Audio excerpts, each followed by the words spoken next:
Pongo a grabar.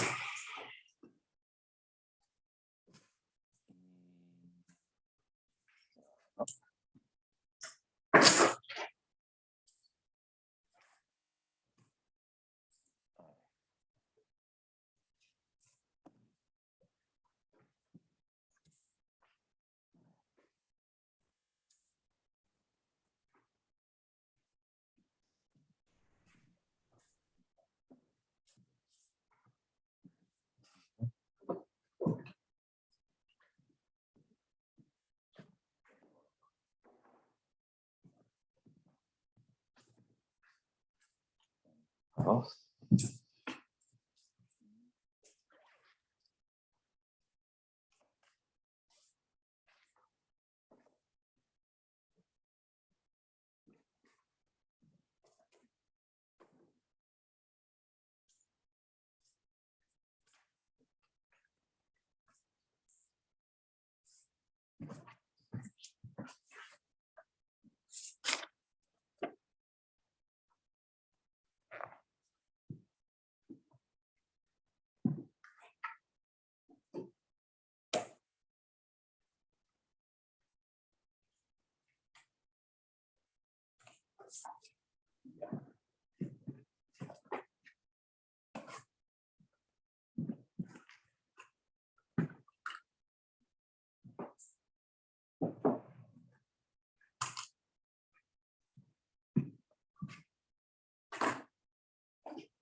Ok. Estamos todos.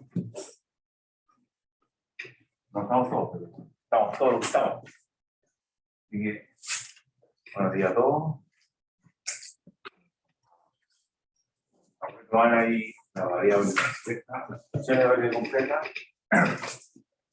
Entonces alcanzamos a ver un resultado que en realidad es como el primer gran resultado, o sea, el estilo que permite caracterizar las funciones de variable completa que son derivables, que le pusimos ahí un nombre especial, llamamos holomorfa. Y entonces vamos a recordar el teorema 1 me parece. 1 F. Una función de variable compleja siempre se puede escribir como una parte U, la parte real, y B, la parte imaginaria. U y B son funciones de R2 en R, por escalares en R2 y R, U y B.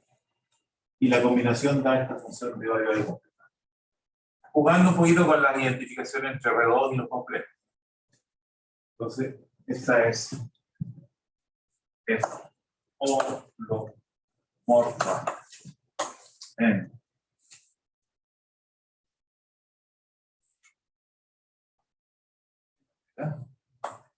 sí. Sí. Equivalente. Lo que tenía que pasar que U y B son diferenciables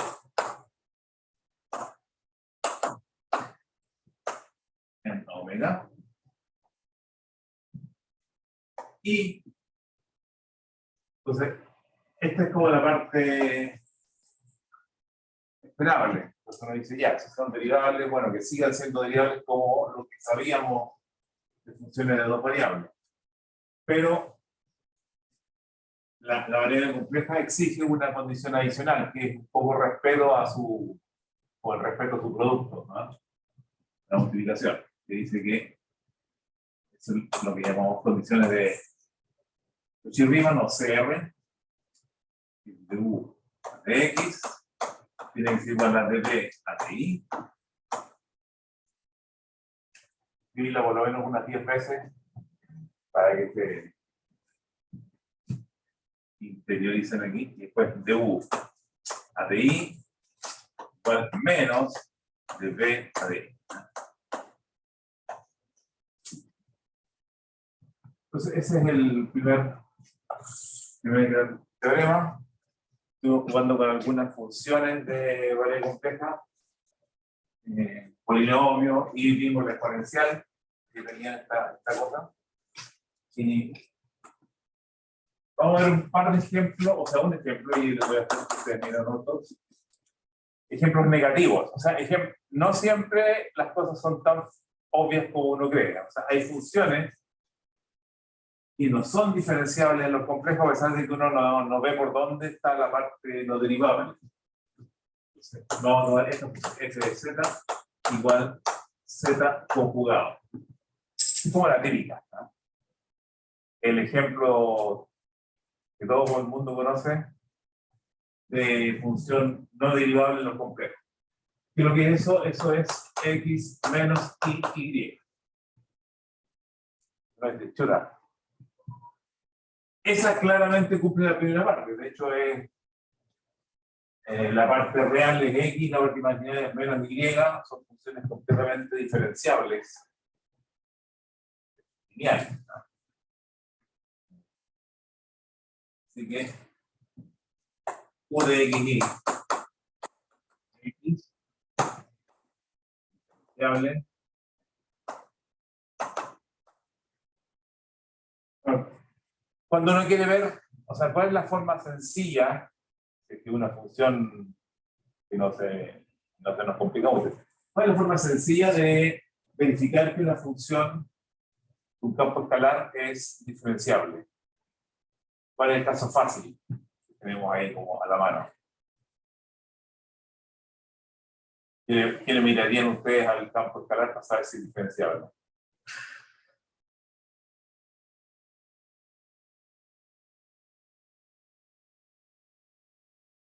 ¿Ah? Porque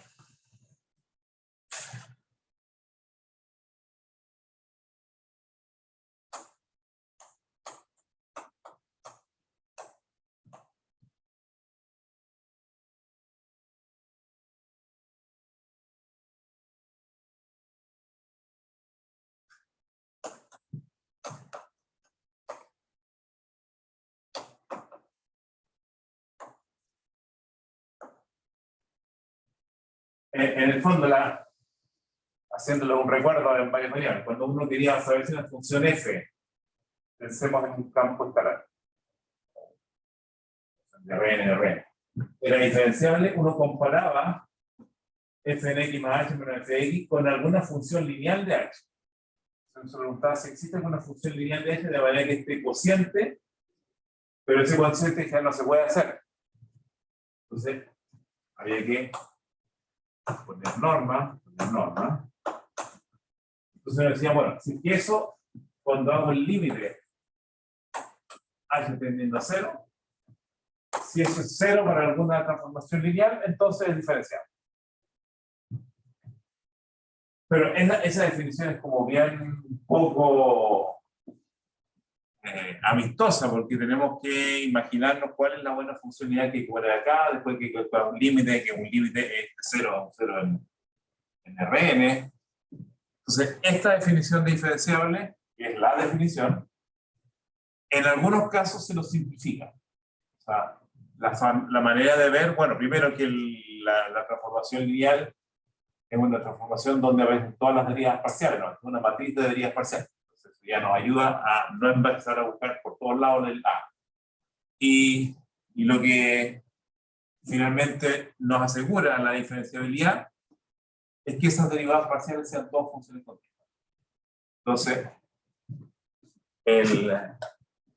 la manera de asegurarse que una función de dos variables es diferenciable es ver que sus derivadas parciales son funciones continuas. Entonces, en este caso, la derivada parcial con respecto a x es 1, que es continuo, y la otra es 0, también es continuo, así que... Pero podría ser un poco más complicada mientras sean funciones continuas o con derivadas continuas. O sea, x cuadrado, coseno x, no sé, hay combinaciones de funciones continuas y... O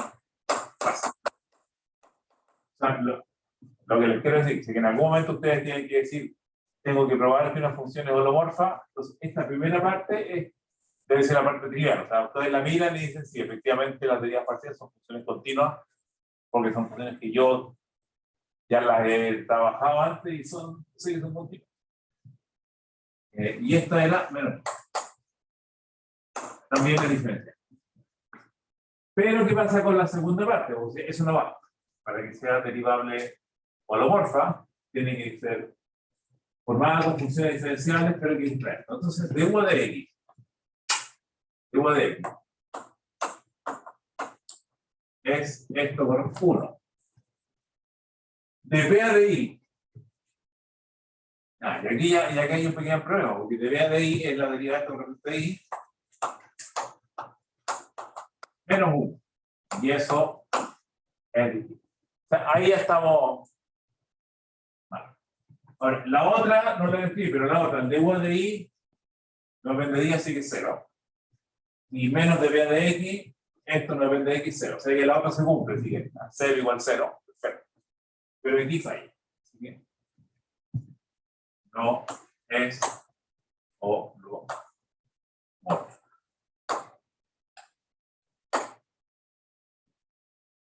En el fondo,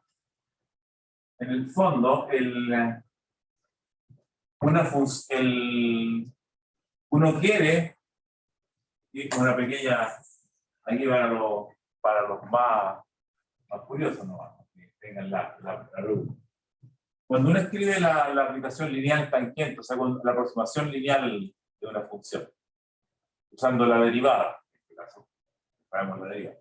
Si uno dice que f en x más h es como f en x más f' en x por h. Esa es como la aproximación de primer orden. Entonces uno quiere que, si yo me alejo h, el alejarse de h sea como proporcional a h, donde la constante de proporcionalidad es la derivada. El problema, en este caso, es que esta tiene que ser una multiplicación compleja. Este tiene que ser un número complejo. Entonces, aquí no es cualquier forma de transformación como lineal de h, sino que tiene que ser una que corresponda a multiplicar un complejo por h. Bueno, y eso, para que este número que multiplica por h aproxima a esto sea una multiplicación de complejo, es donde esto de acá tiene que ver. ¿No? Me voy a dejar ahí. No voy a seguir, o sea, con f' de. Bueno, aquí puse x, en realidad debería ser por 0, porque estoy hablando de que va a ser nosotros. Para que no intentemos. Z, con f' de z en C. Y este es el producto en los números. Dejémoslo ahí. A ver si le trabaja ahí en el subconsciente. Vamos a volver después sobre esta. ¿Qué es lo que efectivamente, qué es lo que significa que esto sea un número complejo? Ya. Bueno, entonces ahí tengo una. Otros ejemplos. Otros ejemplos.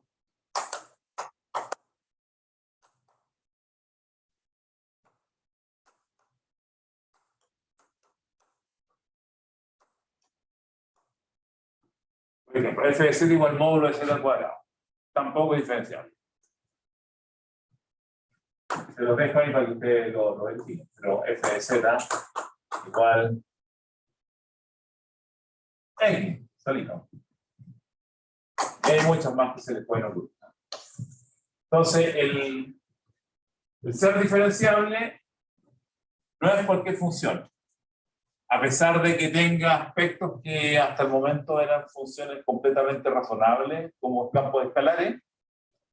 Los campos, si los miramos como campos escalares, son súper regulares, si quieren, pero no son derivables los campos. Se quedan fuera de la teoría que nos mete. Ya. Aquí vamos a escribir, no vamos a hacer demostraciones de esta parte, pero es bien fácil darse cuenta, haciendo un poquito de álgebra de límite y esas cosas, digamos que es fácil verificar que cumple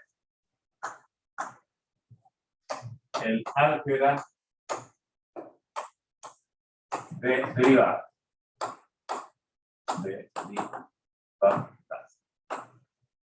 Recuerda que lo que es el álgebra de derivada. El álgebra de derivada es cómo va la derivada con las operaciones algebraicas, la suma, la resta, el producto, el cociente. Entonces todas estas reglas de derivada de un producto, derivada de un cociente, funcionan exactamente igual. No voy a poner las fórmulas, pero f más g derivada, fg derivada, f batido por g derivada, etc. Todos esos son. Bueno, ya vimos la x cuadrado que era 2x, 2z cuadrado era 2z, pero todo lo que quieran. También,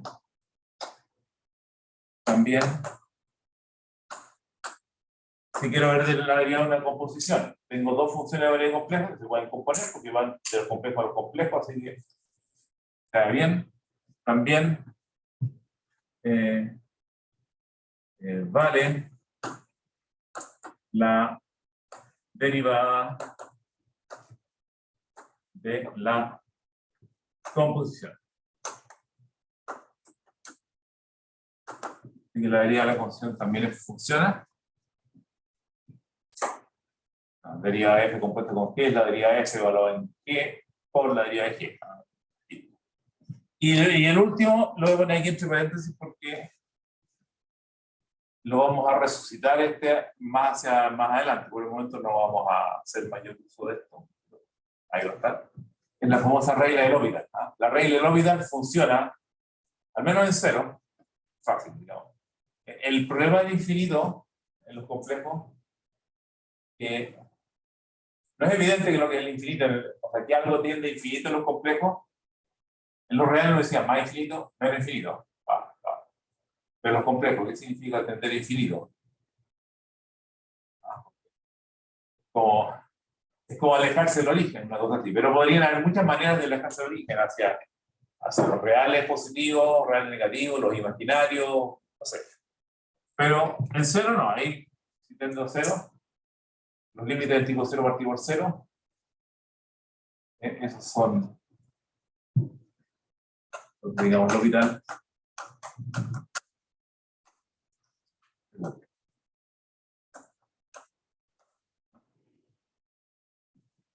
Por lo tanto, nos vamos a ahorrar todo el trabajo ahí que ya se hizo en el caso de funciones reales, de aprender a derivar y todo eso. Bueno, no tenemos muchas funciones. Vamos a ir introduciendo a poquito las funciones de variedad compleja, los polinomios y un problema, cocientes de polinomios y un problema, funciones racionales.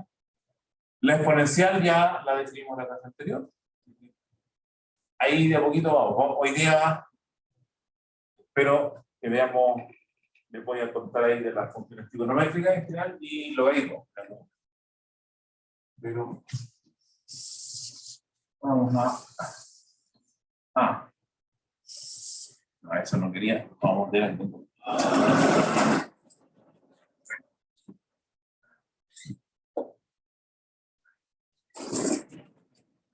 Teorema.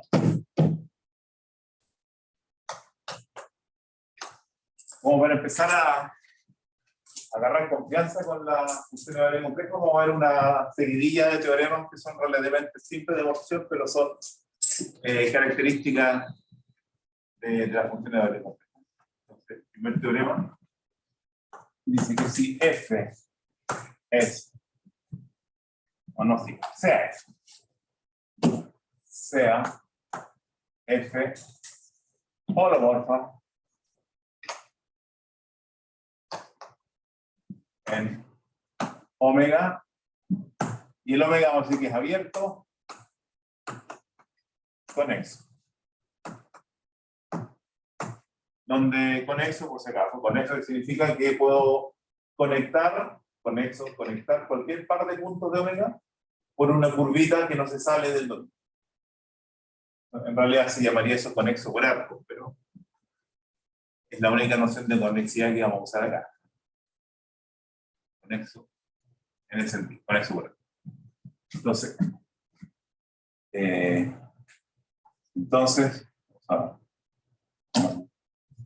resultado es que f' de z igual 0 en omega es equivalente a f igual constante en omega. Bueno, eso era medio obvio, pero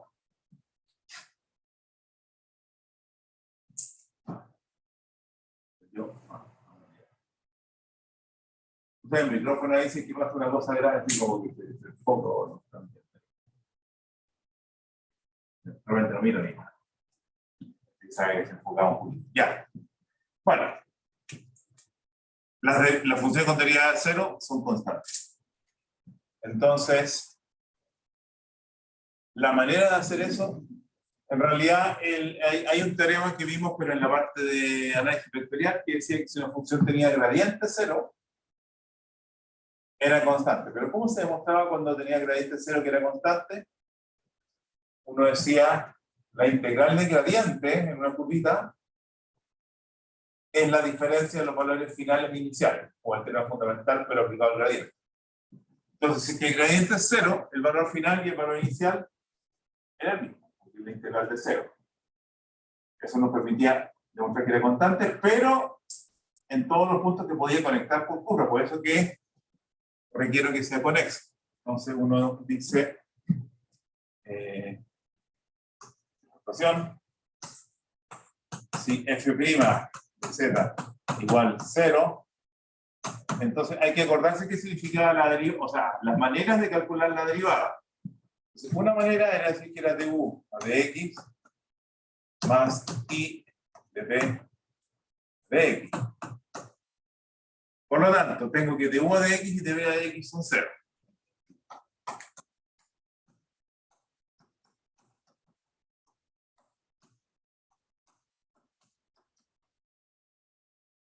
Así que la función, el campo escalar u y el campo escalar b tienen derivada parcial 0.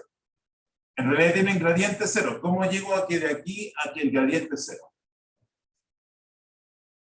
Me falta la otra derivada todavía.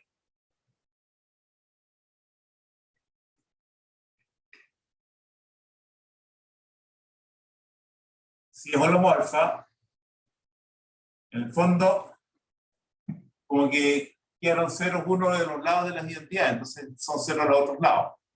Entonces digamos que, pero Cauchy-Riemann implica que el du a di igual 0 igual db a di. ¿Ah? Jugando ahí con las identidades de las ecuaciones. Así que gradiente de u, gradiente de b son nulos. ¿Ah? Entonces les recuerdo nomás que este es omega, un conexo, y toman aquí un Z0 arbitrario, fijo, y toman acá cualquier roseta, y una curvita gamma que nos permite llegar de Z0 Z.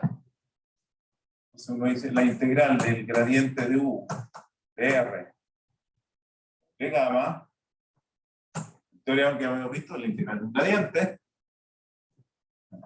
era U en Z menos U en Z0. Pero esto es 0.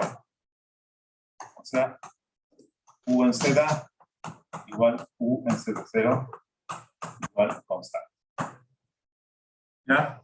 Ese es como el argumento recordando lo que pasaba con los campos en la vida de partículas. Idem para B constante. Pero te necesito poder llegar, ¿no? Para poder comparar este valor y decir que igual a este, tengo que poder llegar. Porque uno puede imaginarse que una función te definía aquí y te definía acá, que aquí la función valga, no sé, 1, aquí la función valga 2, por lo tanto no es una función constante, tiene dos valores, pero cualquier derivada que ustedes calculen acá va a dar 0 y cualquier derivada que calculen acá va a dar 0. O sea, sería una función que tendría todas las derivadas iguales a 0, sin ser una función constante. Y eso ocurre porque de aquí no puedo llegar hasta allá, entonces no tengo la posibilidad de compararlo para este lado con lo del otro. Ese caso ahí queda un poquito fuera del alcance del teorema.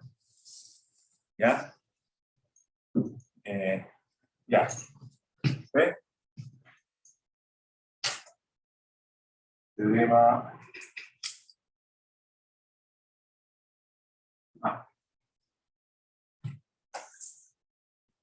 Vamos a ver cómo observación. No sé si da para el corolario, pero como que inspirarnos en esta cosa. ¿Qué dirían ustedes de una función? Están inventando, ¿cómo es que están ahí en el proceso de inventar las nuevas funciones? Las funciones de variable compleja hay que inventarlas a partir de la función de variable real, como hicimos con la exponencial. Entonces, supónganse que quieren a una función darle una definición, le ocurre una definición, y dicen esta quiero que sea mi función. ¿Cómo uno conoce la función de variable real? Uno podría, como quien dice, pasarse de listos y decir que en lo complejo es la misma función en R. Supónganse que ocurre que f de z pertenece a R. No quiere que sea Z. O sea, no se preocupan de inventarle una parte imaginaria a la función, sino que dicen, no, la función es la parte real, ¿no? Por ejemplo dicen coseno de z, que es coseno de x más y, dicen, no nos compliquemos, digamos que esto es coseno de x. Y ahí tenemos entonces candidato a un coseno en los complejos. Dice, el coseno de un complejo es el coseno de la parte real. Listo. O en general, si que tienen f de z y que f de z es un real. No se preocupan de... No tiene matemática. ¿Tiene posibilidades eso de ser holomorfo, no?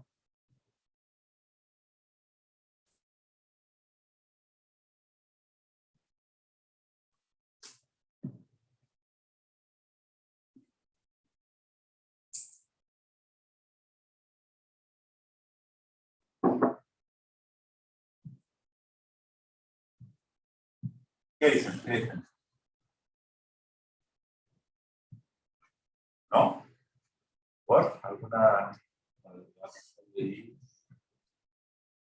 ¿Siguen? Como no hay derivada parcial aquí, sería 0. ¿Ya? No, si tendría que ser 0. Claro, o sea, fíjate que tiene razón, o sea, sería un f de z que sería u de xy más y por 0. ¿Ah? O sea, tendría solamente la parte u, la otra sería 0. Entonces resultaría que de u a dx tendría que ser igual a db a di. 0. Y de u a di tendría que ser menos db a dx. 0. Así que b es 0 y u tiene gradiente 0. Así que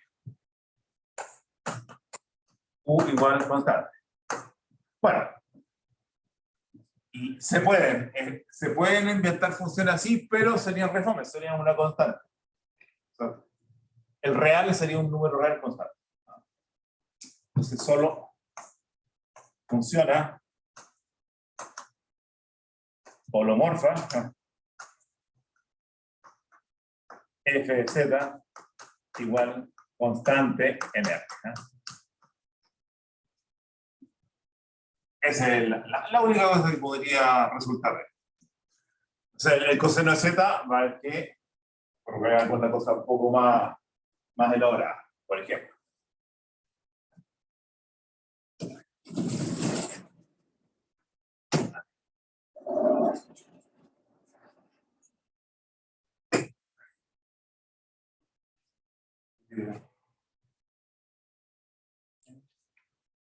El pi más 0, teorema 3. Esta es una cosa muy característica de las funciones holomorfas. Están conectadas, por este teorema vamos a ver, están conectadas con las funciones armónicas. No sé si se acuerdan. ¿Qué es lo que era una función armónica?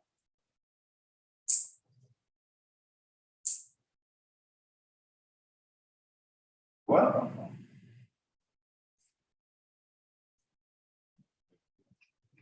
¿qué? Ah, es el oscilador armónico, pero no. La función armónica en realidad tiene una definición bien específica. Y son las funciones que tienen laplaciano igual a 0.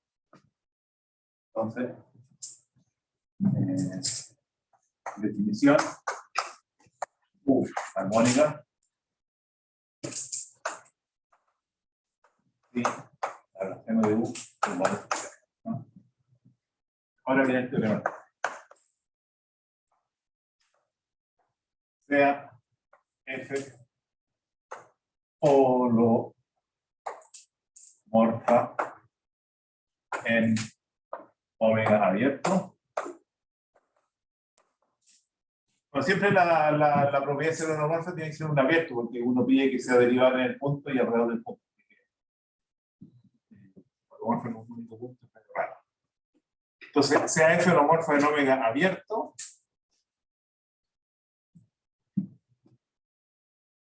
Entonces,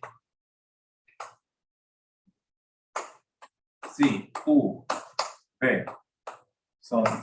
Vamos a agregar esta hipótesis que en realidad es una hipótesis que la vamos a hacer para la demostración, pero que no es necesaria. La teoría de la función variable compleja logra hacer el quiteo de una forma un poquito violenta. Resulta que las funciones holomorfas son infinitamente derivables. Ese es como un teorema así. Vamos a ver después cuando estemos viendo la integración, vamos a ver de dónde viene más o menos. Por lo tanto, pedir que sea de clase C1, de clase C2, es como una especie de un permiso que le estamos pidiendo que no es necesario, porque al final uno muestra que en realidad sí es holomorfa, esto tiene derivadas de cualquier orden, y B tiene derivadas de cualquier orden. Pero como no sabemos todavía, entonces, digamos, por si acaso, digamos, bueno, pero si U además U y B son de clase C2, laplaciano de U igual laplaciano de B igual C. O sea, las partes reales y las partes imaginarias de las funciones holomorfas son armónicas. Eso ya es otra manera de identificar, o sea, no de identificar, pero de descartar si quieren. Una función cuya parte real no es armónica, fuera. Si la parte imaginaria no es armónica, fuera. No es suficiente, pero ya es un criterio. Y la otra cosa es que en algunas aplicaciones uno anda buscando funciones armónicas, porque uno sabe que son las funciones armónicas las que funcionan, hay un cierto problema. Entonces, las funciones de variable compleja holomorfas es una especie de fuente de funciones armónicas. O sea, cada vez que ustedes tengan una función holomorfa,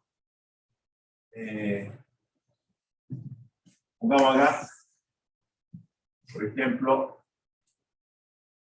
U de xy igual x cuadrado menos y cuadrado, que es la parte real de z cuadrado. ¿Se acuerdan? Z cuadrado, esa es la parte real. Esa es armónica. Claro, y efectivamente, si derivan dos veces con respecto a x, derivan dos veces con respecto a y suban, aquí va a dar 2, aquí va a dar menos 2, la suma es 0. U igual, o coseno de x, perdón, coseno de y a la x, que es la parte real de la exponencial compleja. También, si derivan dos veces con respecto a x, no le pasa nada porque es una exponencial. Si derivan dos veces con respecto a y, derivan coseno, seno, o sea, coseno da menos seno, menos coseno. Hay un cambio de signo al sumar. Y otra, bueno, las constantes obviamente, pero bueno, no hemos visto muchas funciones, así que bueno, la otra era el b de xy, que era 2xy. Bueno, este es más fácil, porque es armónica, porque la segunda derivada con respecto a x es 0 y la segunda derivada con respecto a y es 0. Esta es la parte imaginaria del 0 cuadrado. O b igual 0y a la x, que es la parte imaginaria de la exponencial. También, deriva con respecto a x, no le pasa nada, con respecto a y, dos veces, seno, coseno, menos 0. Ahí, lo mismo pero con cambio. Sumado. Son armónicas. Bueno, son armónicas porque las verifico, pero el teorema me dice que tenían que ser armónicas porque venían de una función ROR.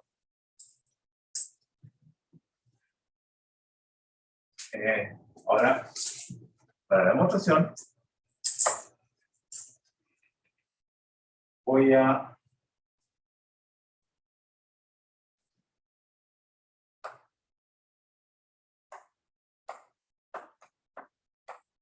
calcular la segunda derivada parcial de u respecto a x, o no sé si calcularlo, pero aprovechar que esto es d a de x de u a de x.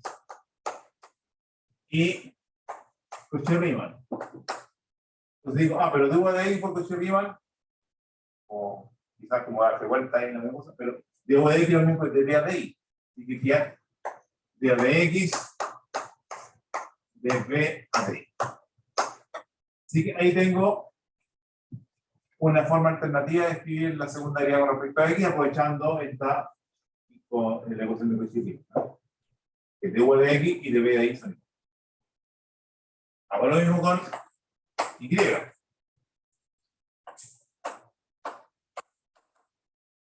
2u a de y cuadrado. Sería d a de y de u a de y.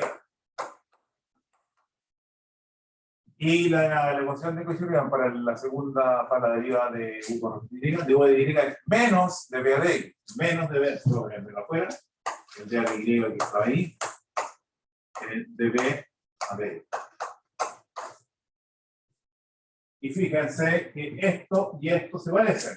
Bueno, ahí tengo un signo menos, que me va a servir para que se cancele. Y lo único que cambia entre esto y esto, ¿qué es lo que es?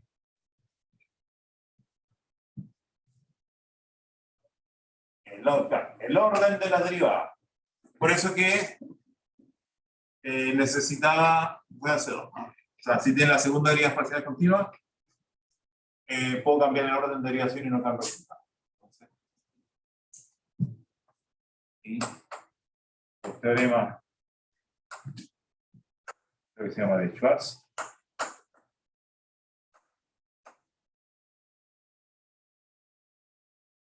La suma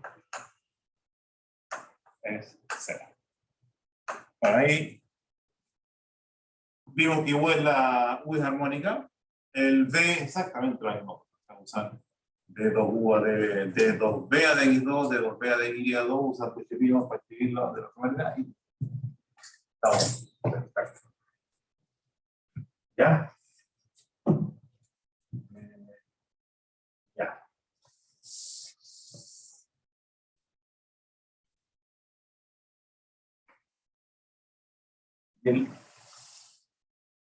El último terreno que tenía aquí.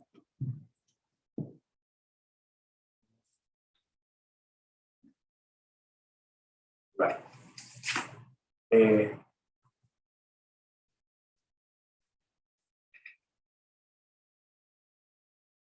La relación entre funciones holomorfas y funciones armónicas es aún un poquito más estrecha.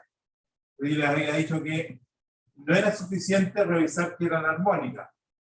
Claro, porque por ejemplo, esta que es armónica la combino con esta en la parte imaginaria y la combinación no es normal.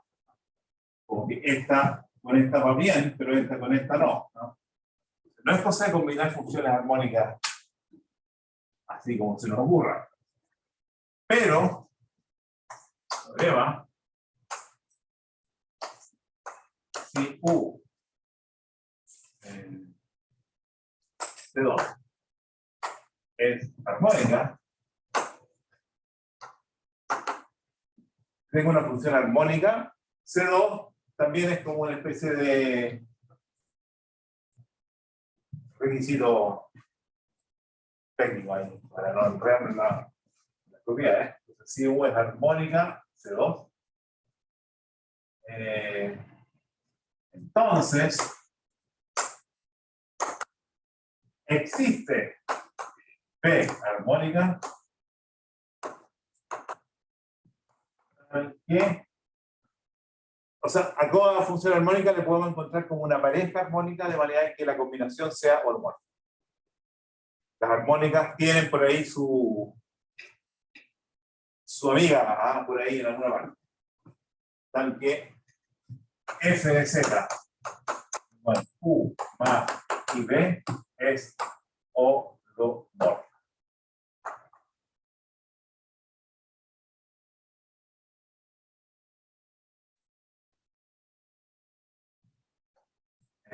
En realidad,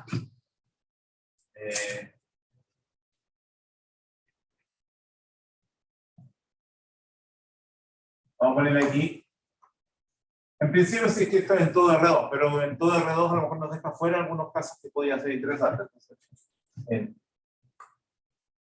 omega. Vamos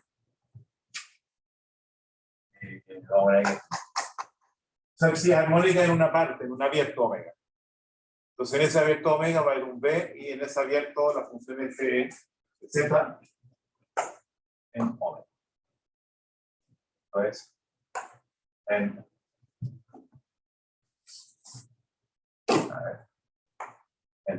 omega. Vamos a ver. Donde, entonces, bueno, el omega no puede ser cualquier cosa. Omega abierto simplemente con eso.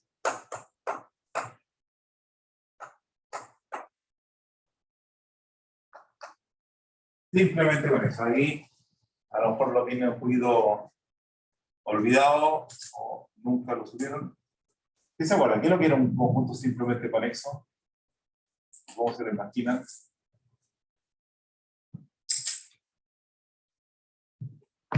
¿Alguien se acuerda, no? ¿Quién no se acuerda? ¿Resto se acuerda? Bueno, para decirlo en sencillo. Primero, un abierto simplemente conexo es conexo, ¿no? O sea, dentro de los conjuntos conexos. Entonces, digamos que así, ¿eh? Simplemente conexo es lo mismo que decir conexo sin, bueno, aquí perforación. O sea, en R2 esto es perfecto. En R3 hay que pensar un poquito más. La idea es que en un conjunto tú, si tenías una especie de, no sé, tenías una curva cerrada, esa curva cerrada la puedas deformar hasta que quede reducida a un único punto, sin jamás salirte del conjunto. O sea, algunos se imaginan como un lazo, o sea, ponen una cuerda, hacen como un lazo y el lazo lo puedes apretar hasta que queda todo en el nudo, y eso no requiere salirse del conjunto. Entonces, por ejemplo, en R3 el típico era, o sea, el que no cumplía esto, que era conexo, era tomar el R3 y sacarle el eje Z. O sacarle un cilindrito infinito.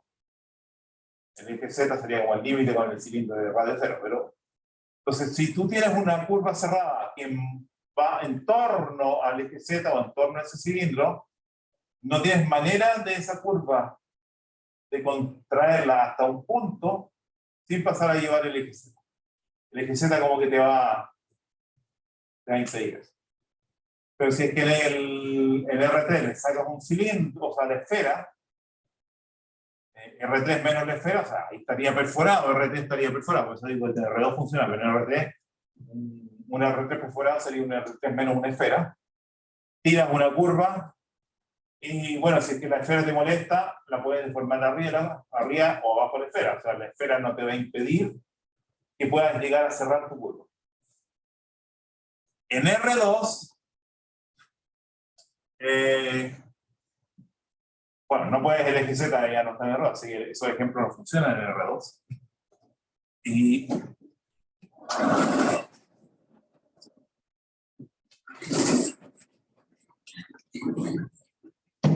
en R2, aquí vamos a repasar un poquito cosas que ya habíamos visto en la primera parte, pero quizás al final ya fuera.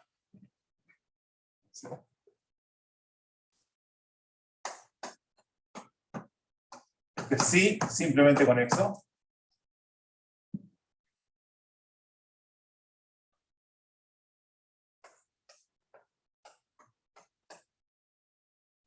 Este pedazo es un conjunto conexo y es simplemente conexo. Este es conexo, pero si le falta esta parte, está perforado acá, ahí ya no, porque podrías tomar una curva aquí, y esa curva no la puedes llevar a un punto sin salirte de acá. O sea, eso te va a impedir que la sigas cerrando. No, simplemente para eso. Entonces, la cosa importante es que en omega simplemente conexo,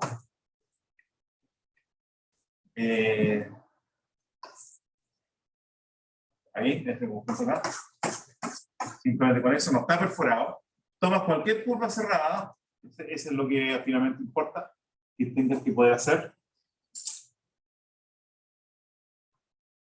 Ahí tenemos una curva cerrada, y los puntos que quedan encerrados adentro de la curva, sin encerrar demasiadas dudas filosóficas, pero los puntos que están aquí, en esta zona acá, encerradas por la curva, son también puntos del conjunto omega. Si la curva está dentro de omega, es cerrada, encierra puntos de omega. Aquí no, porque esta curva cerrada está en omega, pero encierra puntos que están afuera. Estos no están en omega. En cambio acá, no. Y eso va a ser importante porque para la demostración de esto vamos a usar el teorema de Green, que me imagino que se acuerdan. Acordarse el teorema. Hay que acordarse, bueno, en variables complejas conviene acordarse de todos los teoremas de cálculo vectorial en dos variables. En tres variables no sirve mucho en una poca. Entonces, teorema de Green, aquí lo vamos a usar un par de veces. No vamos a usar ni Stokes ni Gauss, pero el teorema de Green sí lo vamos a usar en lo complejo. O sea, lo vamos a usar para la parte real o la parte imaginaria. Entonces, demostración. Entonces tengo una función armónica U armónica.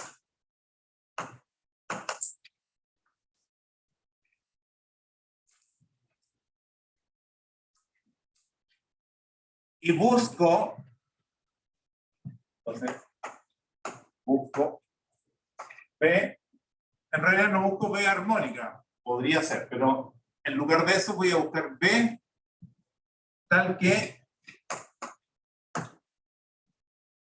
F igual U más IB sea holomorfo.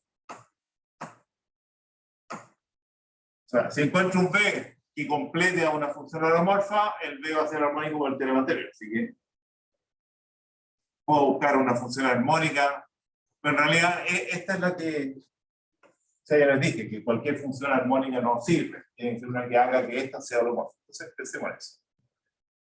Entonces, la pregunta es, ¿qué sabemos de B? ¿Ah? U más y B es holomorfa. Entonces, eso nos da información del B que andamos buscando. Y la información que tenemos de B es la que viene de las condiciones de Cauchy-Riemann, nuevamente. Entonces, yo sé que por Cauchy-Riemann, de U a de X es igual a de B a de I. O sea, yo sé que el de B a de I es igual a de U a de X. O sea, esta función que yo ando buscando tiene una derivada parcial que es igual a esto, y esto sí lo conozco porque tengo U. Tengo la función U que es armónica, así que esto es conocido. Si quieren dar, ¿no? Eso lo tengo. Lo mismo, si hago del B a dx, ¿a qué sería igual eso?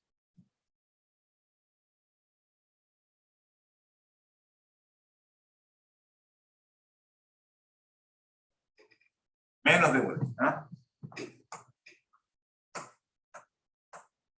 Y eso es conocido. Conocido porque tengo U. ¿Ah?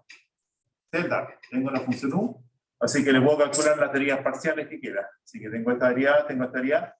Por lo tanto, a esa función V que ando buscando, yo sé que tiene una derivada parcial con respecto a Y y una derivada parcial con respecto a X está por ahí. O sea, lo que conozco es el gradiente. Y si conozco el gradiente, me gustaría... ¿Ah? Ya. No, el problema, cuando uno quería encontrar una función cuya gradiente fuera esto, era el problema de los potenciales. El problema potencial, o sea...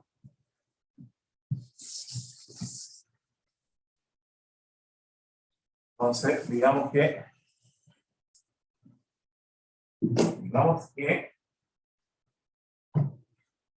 sea F igual, entonces voy a poner aquí lo que era el df a de x, que era menos de u a de i, y el otro es de u a de x.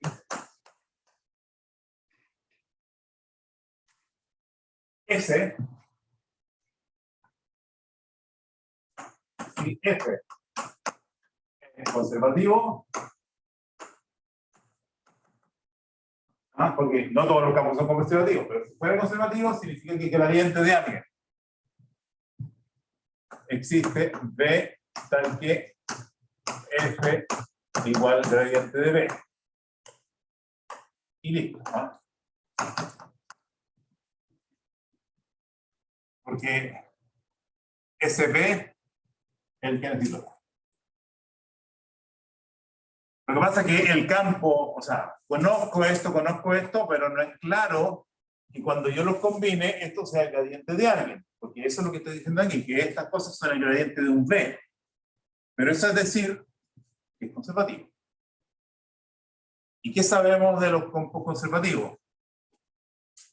Bueno, en principio teníamos un teorema de caracterización en R3 para los conservativos en dominio simplemente conexo. Y era que si el rotor es cero, es conservativo. En R2 el problema es que el rotor no está definido. Bueno, uno puede escribir ahí, pero en el fondo el rotor en R2 hay que darle un sentido que es como uno toma el campo y dice es la derivada del segundo con respecto a X y la derivada de la primera componente con respecto a Y, X recto. Eso sería como el rotor. Pero olvidémonos, usemos Green directamente, que es como el equivalente. Entonces,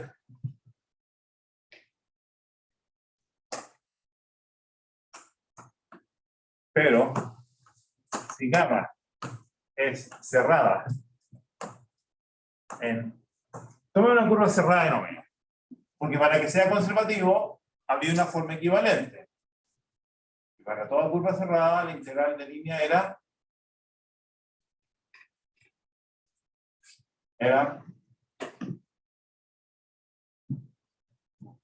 para un bien.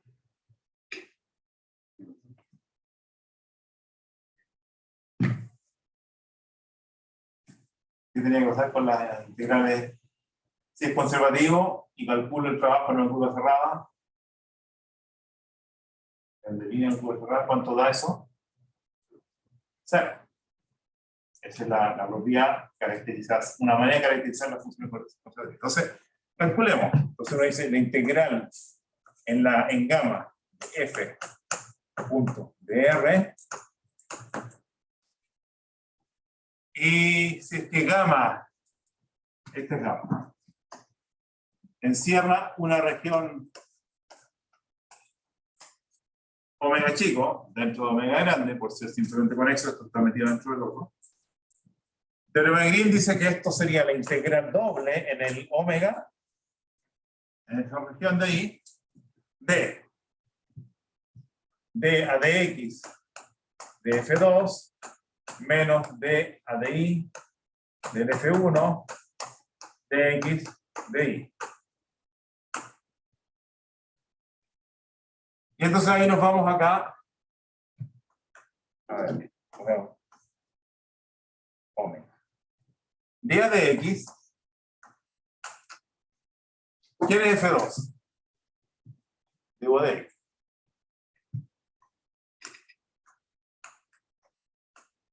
Menos de a de i. ¿Quién es f1? Menos de u de i.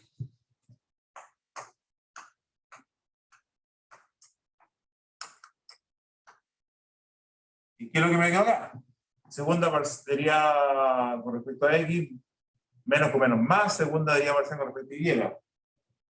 Si la relación de u. O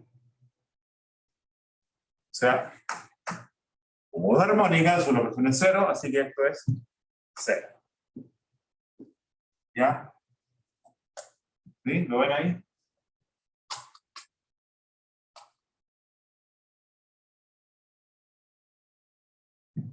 Aquí estamos haciendo uso de cosas bien, teorema de Green, curvas, qué sé yo, directamente. ¿Ahí? Cálculos complicados, pero hay que saber ahí cómo se van combinando los distintos resultados. Entonces tengo eso, significa que U es, o sea, F es positivo, luego F es conservativo,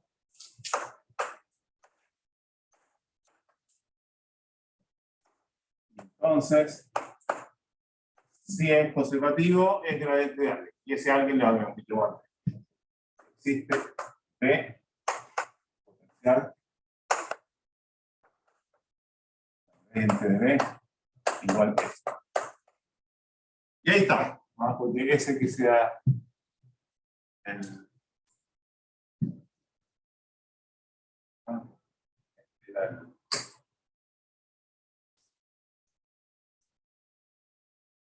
digamos ahí, ¿no? Sí, está bien ahí, estamos listos. Porque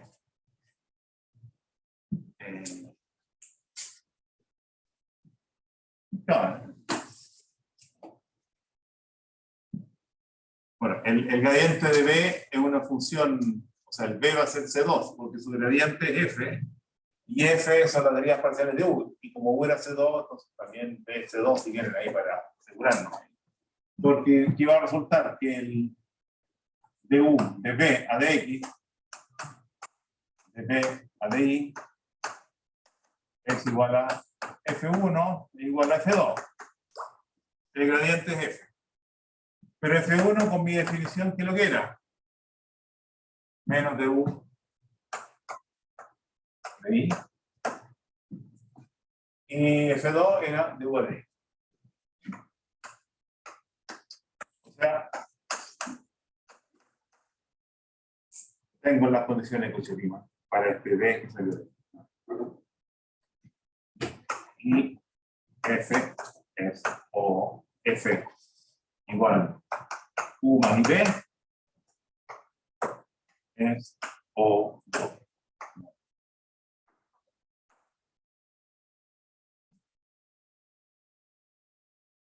De hecho, esto nos da una manera también de encontrar a esta función b.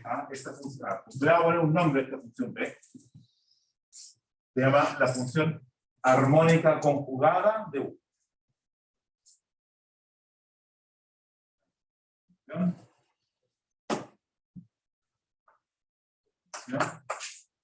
Este se dice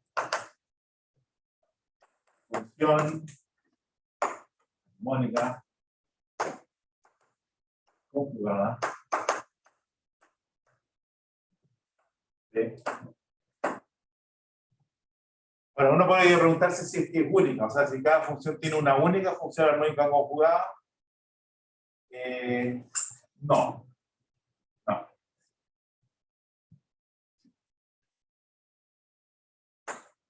Ahora es claro que B más constante también sigue. O sea, tengo una función armónica conjugada, le puedo sumar una constante y sigue. ¿Por qué? Porque al sumar una constante no va a perder, la constante no le va a hacer perder su propiedad cero armónica, la constante no le va a hacer perder la función de prima. Porque ve la constante debería 0 acá, debería 0 acá. Así que todo sigue funcionando.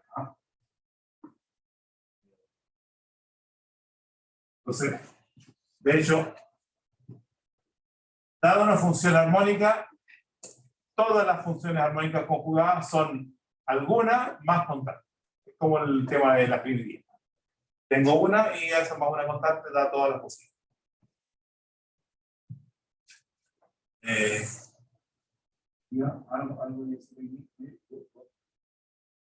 se dice función armónica.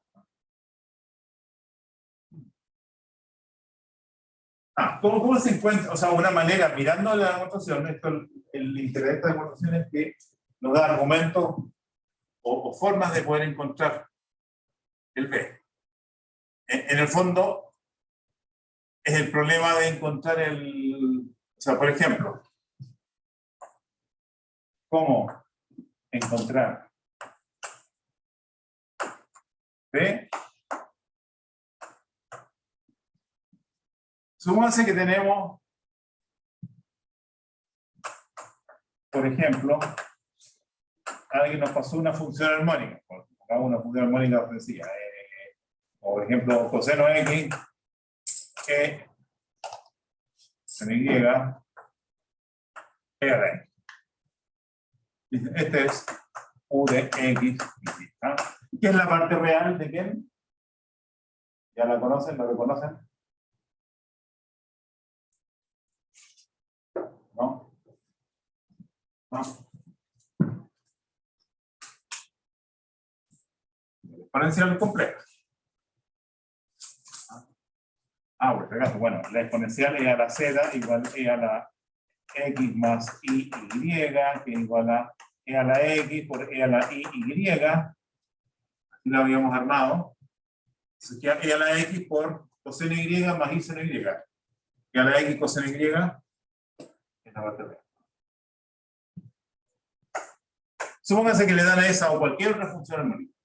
¿Cómo iniciarían ustedes qué problema que tendrían que resolver para encontrar a B? Si entendieron la demostración o si es que siguieron un poquito ahí. ¿Cómo encontrarían? ¿Qué es lo que tratarían ustedes de hacer para encontrar a B?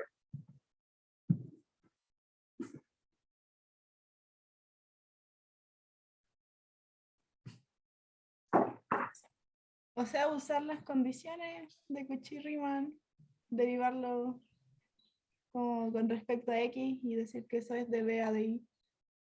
¿Ya? Y después derivarlo con respecto a Y y decir que eso es menos de B a de X. Claro, o sea, en el fondo es lo que hicimos en la demostración, que era tomar es decir, el F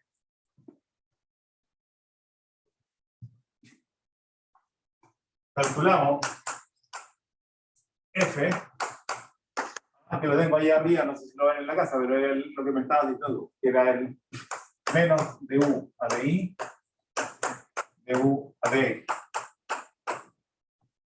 Y por condiciones de Cauchy-Riemann este debería ser gradiente de B. Entonces, primero, es armónico, o sea, es conservativo. Por ello, deduce el armónico y usan el teorema de Green, que el dominio es simplemente conexo. Supongamos que esto está bien definido en todo el plano complejo, así que es simplemente conexo. Entonces, esa parte la tenemos.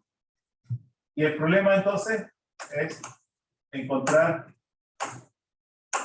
un potencial para él. Y aquí, ahí todo vale. O sea, todo lo que ustedes sabían hacer en el caso de un campo conservativo, encontrar el potencial, lo hacen aquí, y ese potencial, y ese será B. Entonces, una forma era asimilando las derivas parciales y ido integrando con respecto a las derivas parciales, o calculando integrales de línea, porque el potencial se obtiene integrando esto con respecto a las líneas para llegar a cada punto, etc. Entonces, todo lo que sepan ustedes de encontrar potenciales, lo aplican acá y encuentran las complejas conjugadas. Ya. El último parece, se los dejo ahí para que ustedes, como teorema 5, lo dejo.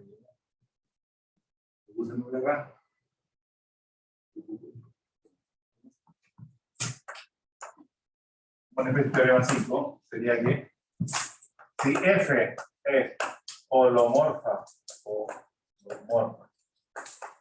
en gamma simplemente conexo, abierto,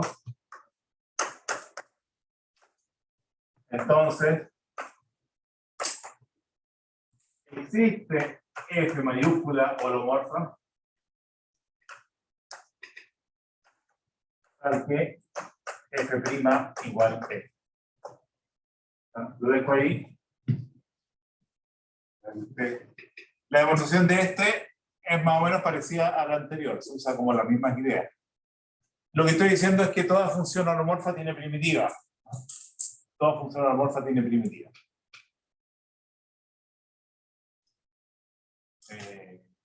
Jugando un poquito con lo que sabemos.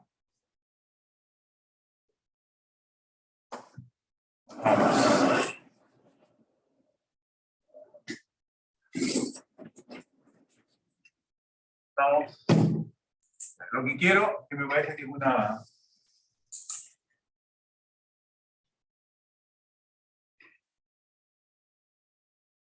Es cortito, vamos ahora a definir, vamos a mirar algunas nuevas funciones, así como para distraernos un poquito. Algunas nuevas funciones en la variable. Entonces, ¿cómo definir seno z, seno z? No le voy a poner mucho color, vamos a decir que como, o sea, la buena manera de llegar a las definiciones sin hacer cosas muy raras es inspirarse en la fórmula de Euler.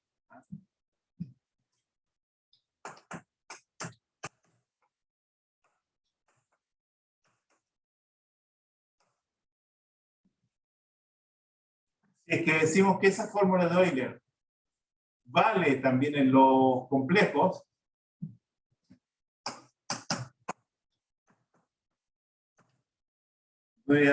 coseno de iz tendría que ser igual a coseno de z más i seno de z. Que nos diría, bueno, no nos dice cuánto vale coseno y seno de z, pero nos da una idea. O mejor,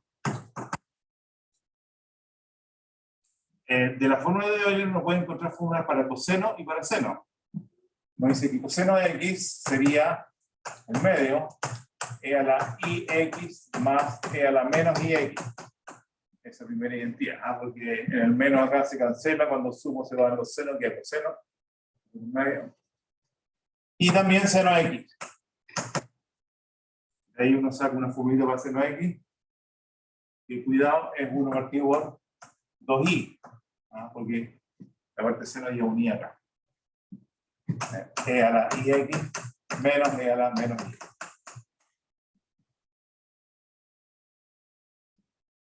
Entonces, eso nos da la idea de que esta definición podría ser la definición, que sería seno de z igual 1 sobre 2i e a la iz menos e a la menos iz, y coseno de z sería 1 medio e a la iz más e a la menos iz. Entonces, les voy a dejar ahí, ustedes después vean algunas cosas sencillas de estas funciones, como por ejemplo, ¿qué pasa con las derivadas? Bueno, les voy a dejar dos cosas. Primero, verificar. Bueno, ver que efectivamente esta fue una buena definición, dar cosas a Volomorfo. La gracia es que cuando el z es un real, si calculo el seno de z en un real, no me salgo de la definición que ya conozco. O sea, el seno de un real es el mismo seno de toda la vida. Coseno de un real es el mismo coseno de toda la vida. Pero aquí me permite salirme de ahí. Es holomorfa. Segundo, digo, vean que seno de z derivada igual coseno de z, coseno de z derivada igual seno de z. Fuente. Y les voy a añadir por último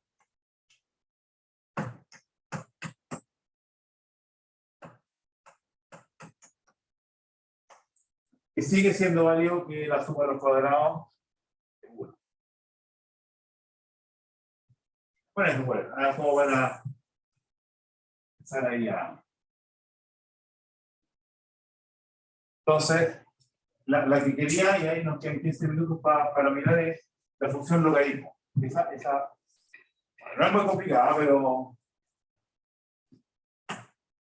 hay que mirarla con cuidado.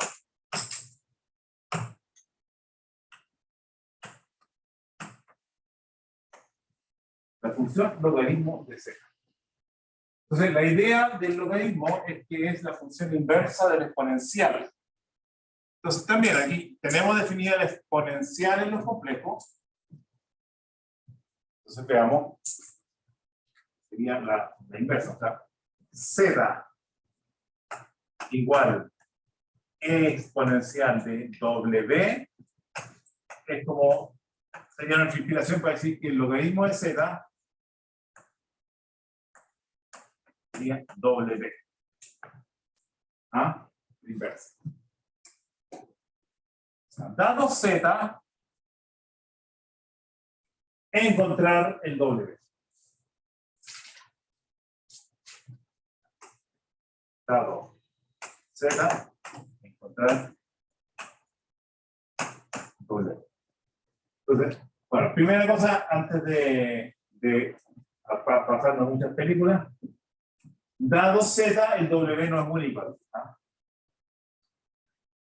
Entonces, hay infinitos w posibles.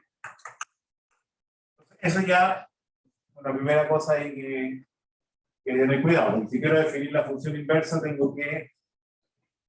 O sea, no me sirve con infinitos w, acá tengo que escoger uno. Entonces, cojo ese uno para que esta cosa no se funcione. Ya.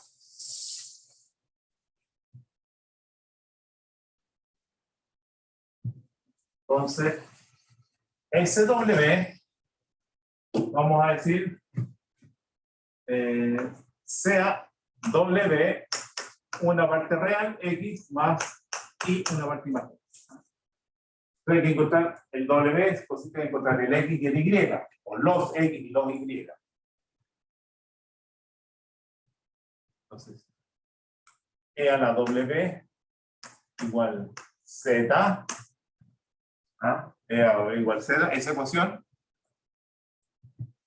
es equivalente a E a la W, es elevado a eso. Entonces dijimos que eso era E a la X, E a la Y. Y Z lo voy a escribir en forma polar. Z lo puedo escribir en forma polar. Por ahora para Z es distinto de Z.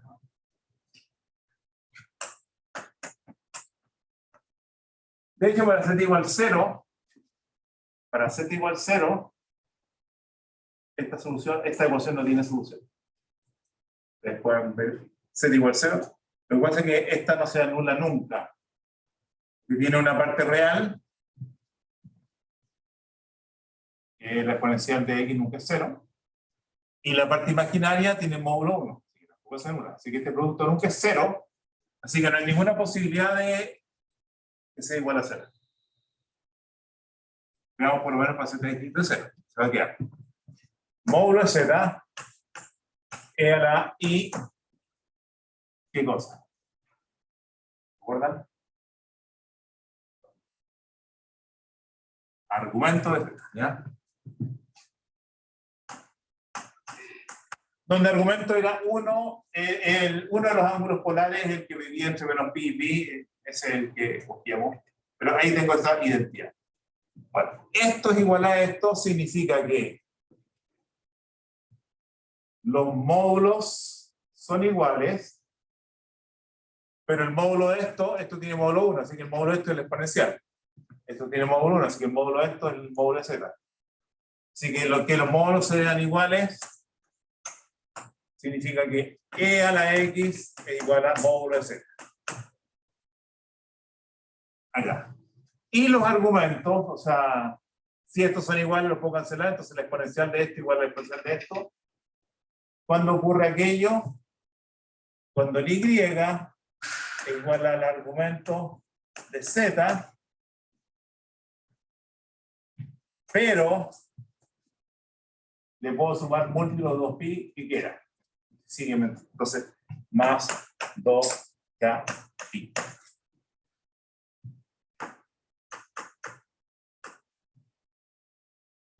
Rayitas.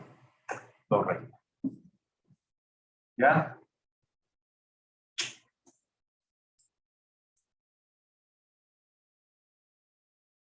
Entonces lo que uno, en principio, los Ws, bueno, el X acá, aquí puedo sacar el X. Si el exponencial de X es el módulo, el X, que es un número real, es el logaritmo del módulo. Así que X igual logaritmo natural del módulo de Z. Y Y es, ahí está, Y igual argumento Z, pero más 2k pi. Así que ahí tengo las infinitas soluciones de esta cosa. Infinitas porque el k se mueve en todos los enteros.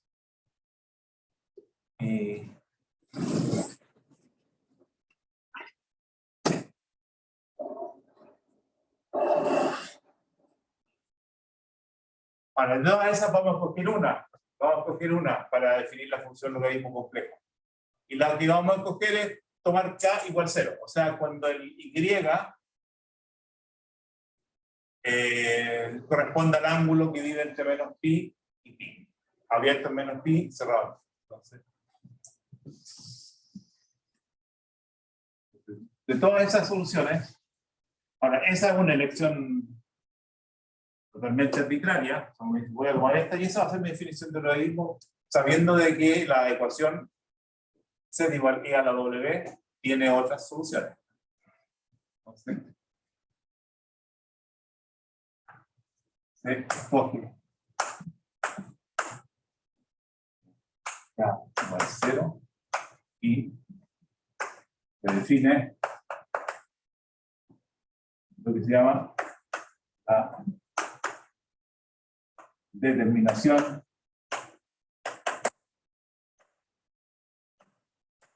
principal del logaritmo. O sea, esa es como la la solución principal, si quieren, esa es la que vamos a estar usando, pero podría ser otra, que va a ser el logaritmo de z, va a ser logaritmo natural del módulo de z, más i veces la parte imaginaria, que es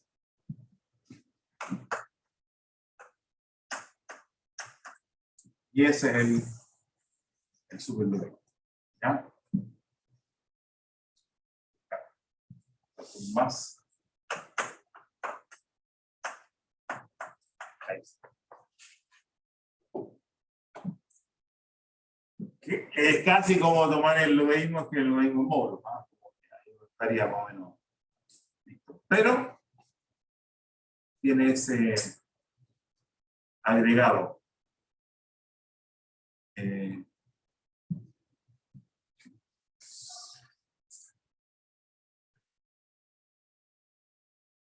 Ahora, ¿dónde es holomorfa? ¿Será holomorfa y cuál es la derivada?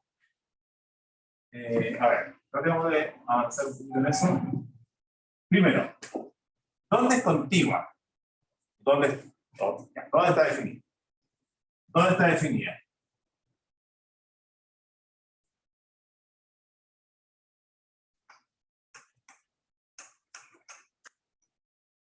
Esa es la definición. ¿Dónde es continua?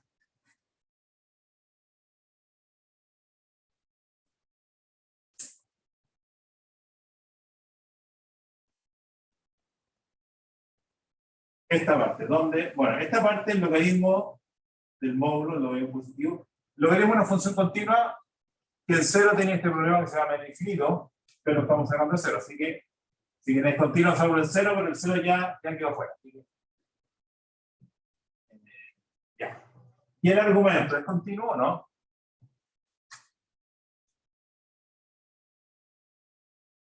El argumento es el ángulo del complejo. O sea, si uno se va moviendo en el plano complejo, la función argumento es lo que me va diciendo cuál es el ángulo que le corresponde. Esa función es una función que varía continuamente, ¿o no? ¿Por parte?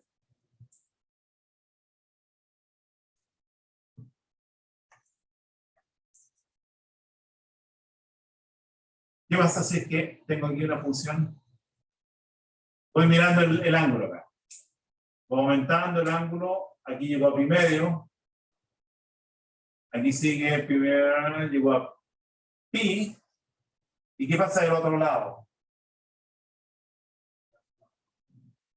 Del otro lado viene con los valores negativos. Por este lado converge menos pi, por este lado converge pi.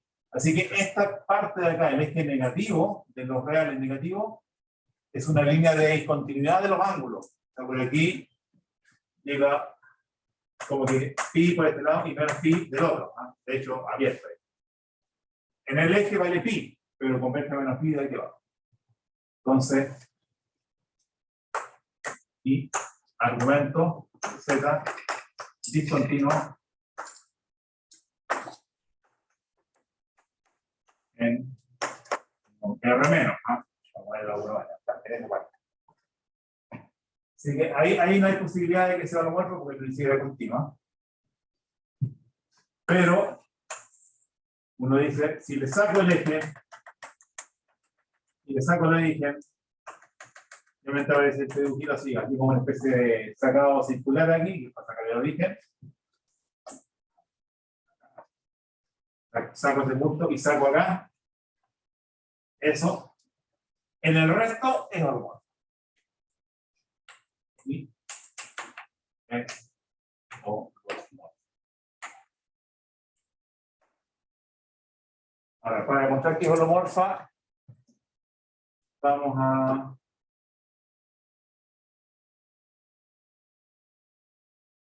mirar aquí, ¿ah? Vamos a mirar en esta zona, primer y cuarto cuadrante.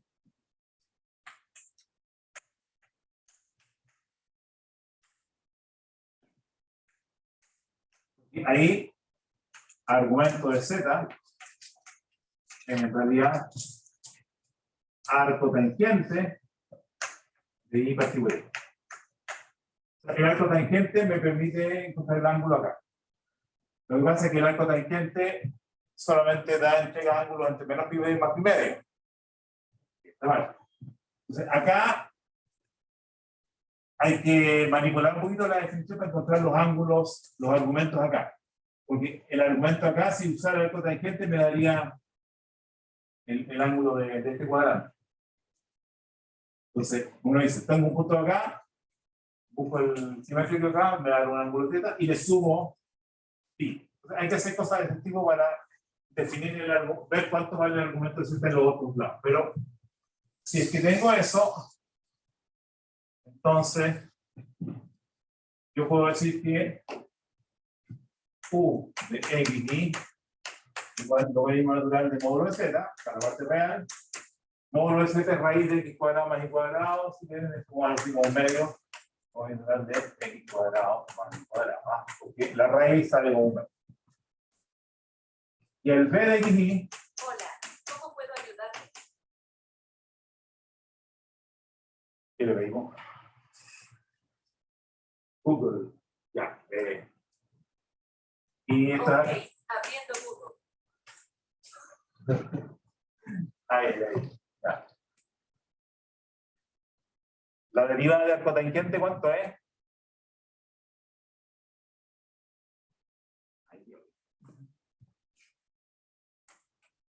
Ya. Entonces, puedo calcular de U de X. Le voy a dejar la otra para que ustedes la hagan, pero de U de X, ¿cuánto es? Esto con respecto a X es un medio, logaritmo es 2x cuadrado más y cuadrado, o sea, logaritmo es del logaritmo real, así que segundo partido por la derivada de 2x. De B a de I. Para ver por lo menos la primera condición de Cauchy-Riemann, de B a de I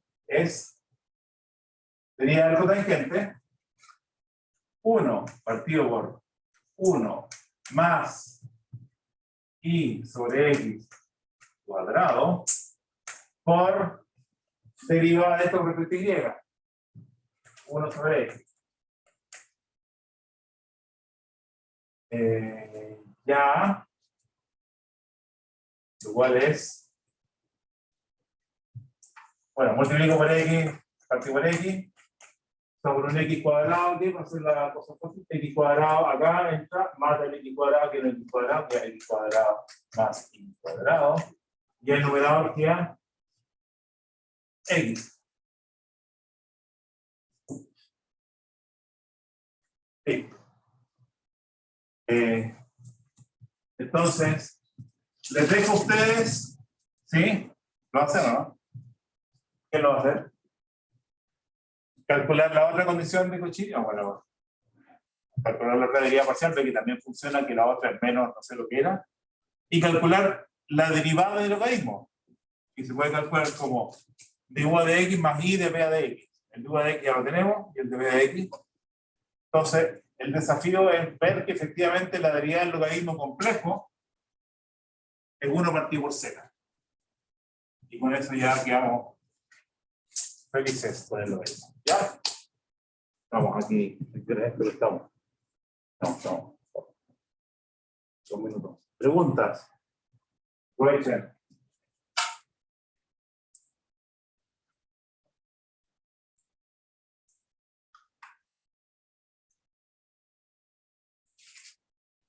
Profe, Dime. en el logaritmo complejo no se define una base, o sea, siempre se usa el logaritmo natural. O sea, se podría hacer lo mismo, pero no vamos a hacer logaritmos con bases ahí, no lo he visto en realidad. No es la base de INR, pero es complejo. Ya es suficientemente complejo el logaritmo complejo. Pero se usa como el logaritmo natural, ¿no?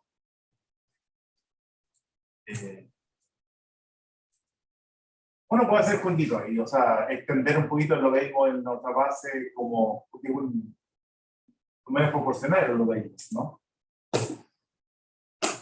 Y pues el logaritmo a la base, ¿no? Bueno, esas cosas. ¿Más preguntas?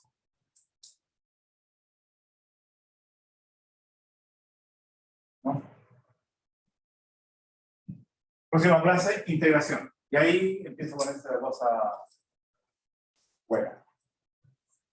Ya tenemos ahí las derivadas bien.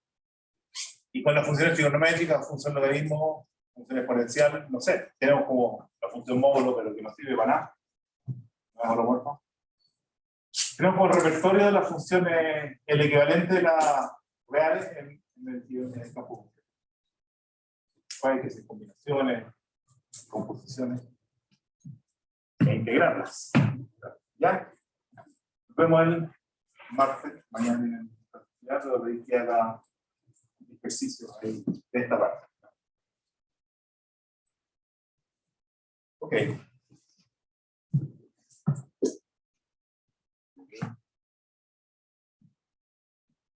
Vamos.